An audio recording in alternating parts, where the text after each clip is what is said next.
Can you please tell me about your background? Yeah, I was born and raised in Utah County, Utah, for almost my entire life. It's right in the center of Utah, in a community that's very homogenous. It is straight, white, cisgendered, conservative members of the Church of Jesus Christ of Latter-day Saints. I'm exactly one of those things, and I've known that for a very long time. So it was very easy to feel othered in my own community. I was really excited once I got to high school to apply to colleges that were not in Utah, and was accepted to come here to Suffolk and moved over here in 2016. That was the first year that I celebrated Pride as an openly pansexual person. And then later on, actually this year, I finally started and enjoying coming out as genderqueer non-binary, using they, them pronouns. So it's been the first Pride that I felt completely myself. And it was definitely time for me to do an interview like this. Thank you for sharing that. I know that our identities impacts our work, and it's not always, it's easier said than done, even though it's a wrong statement when people say, separate life and work. It's like, whose life and work? It's separated, right? And so I know for a fact that identity impacts our professional lives. And how has that been for you? How has your identity impacted your career? When I was looking at career options and really considering some of them, and also questioning my queer identity at the same time, having visible educators who were open about their queerness, about their transness, was a huge part of like, I want to be this for someone. I want to be wholly myself and show somebody that you can be wholly yourself. And if that means being trans or being queer, it's like also studying art or studying HVAC instead of studying statistics or accounting. It's about being fully yourself and finding the career and the college that works for you, the education that works for you. So I knew I wanted to work in educational access very much because of my identity and feeling like I wanted to be in a place where I belonged. Absolutely. And since it's Pride Month, what does the term LGBTQIA+ hold for you? Most importantly, that term holds the word queer. As someone who was often called the weirdo as a child and who always identified as being kind of outside the group, reclaiming the word queer for a symbol of joy has been a huge part of my journey. So I really like that. That's the biggest word for me in that group. And what does Pride Month signify for you? Pride Month is a time to enjoy your joy. That's one of the biggest forms of resistance that we have in continuing oppression.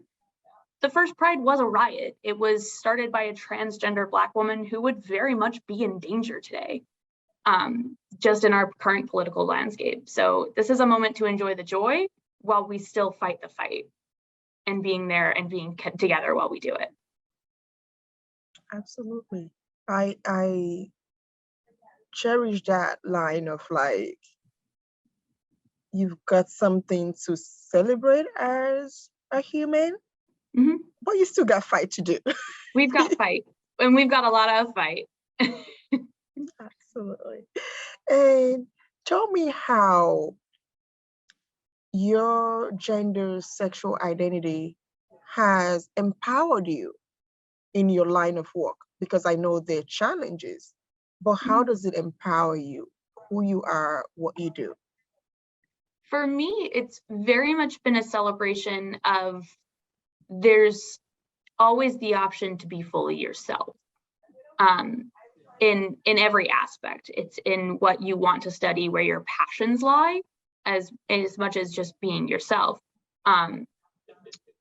You want to be there to be healing. There's no need to be should anything else for anyone else. You don't have to hinder your growth and your love for someone else's comfort.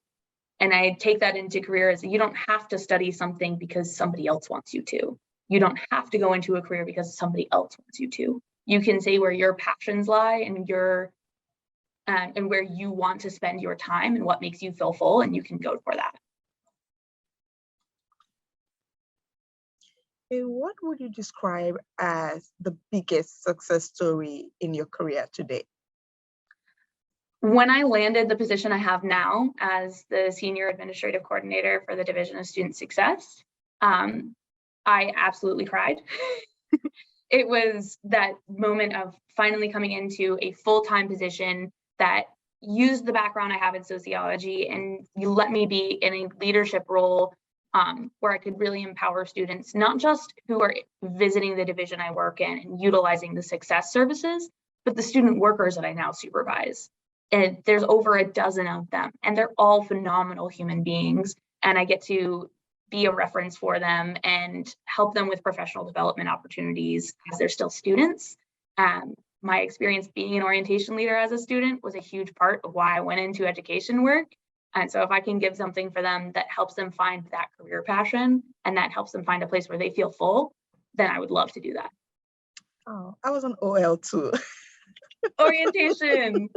Yeah. I've been leading tours around our floor for orientation in the last few weeks, and it makes me so happy to go up there and greet all of these incoming students. Yeah, I always love orientation. It was the first job that I had where I felt like, wait, someone will pay me to just do something that I like. Like, yes, it's just gotta be me. Like, really? I'll get paid for that? I was like, I can do something that makes me feel full, and it also gives me money for a living. Yes, yes, the OL. Oh, geez. And can you tell me what kind of changes you hope to see in your industry, workplace, that improves the work experience for LGBTQ IA plus individuals, or even representation in the workplace? I'm a huge believer in using your pronouns all the time. I introduce myself in every context with my pronouns, and love to see when people do that too, especially if their pronouns are cisgender, because it's really a piece that shows people I'm here to listen to that, and I'm here to see you and see, I'll show you mine and I'll show you yours kind of thing. I want to see your heart and I want to see you as a whole person. So I love seeing that. And I just enjoy seeing the support of, I'm from this community and you can be too. I know there are students who, like me, are coming from communities or coming from homes where they couldn't be fully themselves, however that was. And being able to be visible for that, and seeing the comfort for people being visible and what would have been a taboo topic a few years, not even that long ago, and in some places still is, I think is a really important thing. So put your pride flags everywhere, use your pronouns every time you introduce yourself, use the gender neutral bathroom unabashedly. Thank you. Reflecting on a career journey so far, tell us who or what has been most helpful in your professional development and success? For this, it's about being not just open to hard discussions or open to learning new things, it's about actively seeking them out. Taking the chance to meet with people who have different identities than you, taking your book recommendations from professors seriously, going to that meeting or the symposium or participating in the workshop that's about something that maybe isn't a challenge zone for you. Listening to people and really trying to learn from their experiences and how you can take those into other things. Okay. I think I am also curious and because I asked about mentorship for people, sponsorship for people. Have you found those to be helpful, whether that connects directly to your identity and workplace success, or has it been just one way, like, workplace success, because one of the things that we believe is that mentorship and sponsorship can transform a person's experience. So I'm just curious, what have you had that? And if you have, what was it like for you? Yeah, I've had a good amount of mentors over the course of my educational career and professional career who have been huge in both my workplace and like what I want to do career-wise and in my identity-wise. When I came to Suffolk was the first time I had met an adult who was openly queer at work. It was a Suffolk staff member who's no longer with Suffolk and has taken on a new position, but they were amazing for me to see that and have them not just not hide it, but talk openly about it and actively seek to educate people about it. Going to the Center for Student Diversity and Inclusion, I met tons of people who, my age and not my age, who were there to learn more about themselves, to learn more about the world that we're all taking place in, and learn more about humanity. It started all the way back. My 6th grade teacher was just a huge lover of geography and really wanted to make sure that everybody knew where every country was and like the languages they spoke in those countries and the food that came from those countries. And I know part of that was just part of the education, but it started a lifelong love of like the curiosity of finding out what others' experiences are like.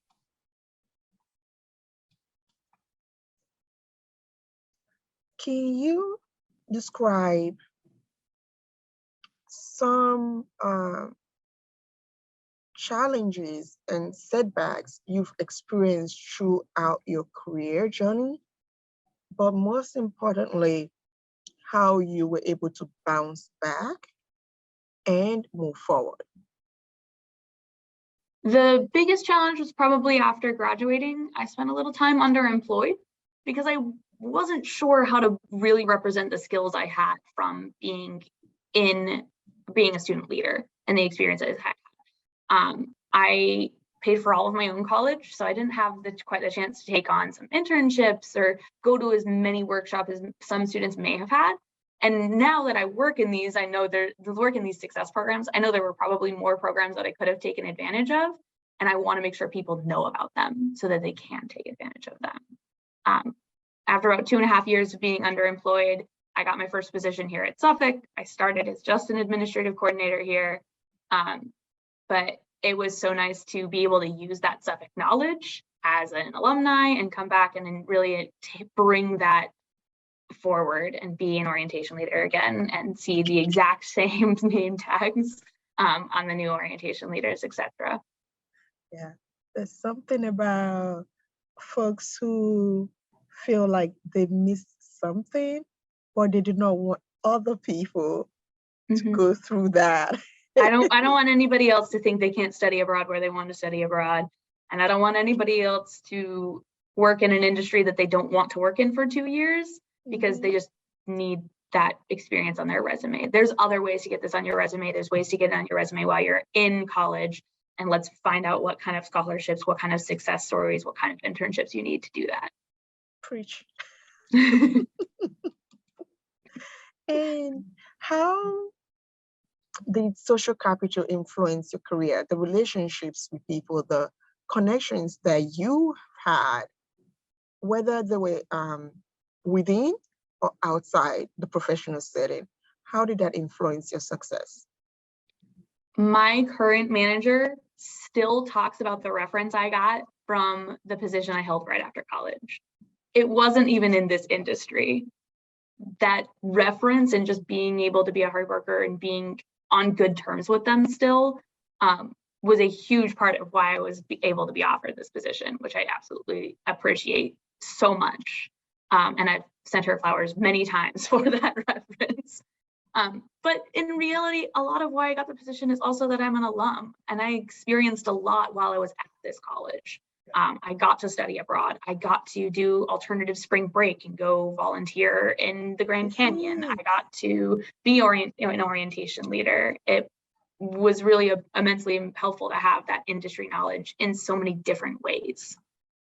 So every experience is valuable.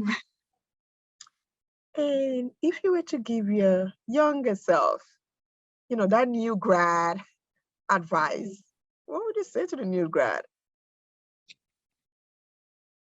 You are the only person you have to be with every day. So make sure that you are happy and full.